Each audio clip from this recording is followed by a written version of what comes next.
औज़ुबिल्लाहिमिनश्शैतानिर्रजीम बिस्मिल्लाहिर्रहमानिर्रहीम अस्सलामु अलैकुम वरहमतुल्लाहि वबरकातुहू। नाज़रीन कराम, मैं हूँ फैसल सैयद। आप मेरा यूट्यूब चैनल देख रहे हैं। उम्मीद करता हूँ आप जहाँ भी होंगे रब ताला की पनाह में आफियत से होंगे। नाज़रीन कराम, सुप्रीम कोर्ट ऑफ पाकिस्तान का दो टोक फैसला आ गया। 5 रुकनी जज साहिबान का जो बेंच था, उन्होंने इलेक्शन कराने के हवाले से अपना दो टोक फैसला कौम के सामने रख दिया। इलेक्शन कमीशन को हुक्म दे दिया कि सदर मुमलकत से मशावरत करके 90 दिन के अंदर इलेक्शन कराने का ऐलान करे। बहुत बड़ी डेवलपमेंट, बहुत बड़ा फैसला। ये आईनी बहरान जो पैदा हुआ था, सुप्रीम कोर्ट के फैसले ने अब अदारों को और सियासी जो कायदीन हैं, सियासी जमातें हैं, उन्हें इस बात का पाबंद कर दिया है कि मुल्क को आइन के मुताबिक ही चलाया जाएगा। गैर आइनी तरीके से मुल्क को चलाना नामुमकिन हो चुका है। आपको मालूम है कि मुल्क में इस वक्त मुआशी, इक़्तिसादी, सलामती के चैलेंजेस जिस तरह दरपेश हैं, उसमें इस फैसले से ना सिर्फ एक बेहतरी आएगी, बल्कि ये मुल्क जमहूरियत की राह पर गामज़न होता हुआ नज़र आएगा।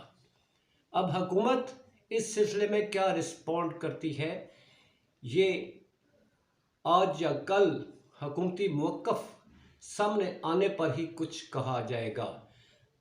सुप्रीम कोर्ट का हुक्म ही फाइनल हुक्म है और इस हुक्म अदूली से मज़ीद बहरान पैदा होंगे, जो ना सिर्फ इस मुल्क के लिए बल्कि आइंदा आने वाले जो चैलेंजेस हैं, उससे कौम के लिए भी बहुत मसाइल पैदा होने जा रहे हैं।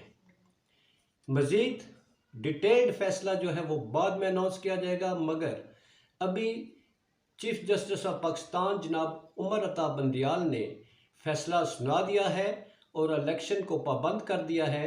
इलेक्शन कमीशन ऑफ पाकिस्तान सदर मुमलकत से मशावरत करके 90 रोज़ के अंदर इंतखाबात का ऐलान करे।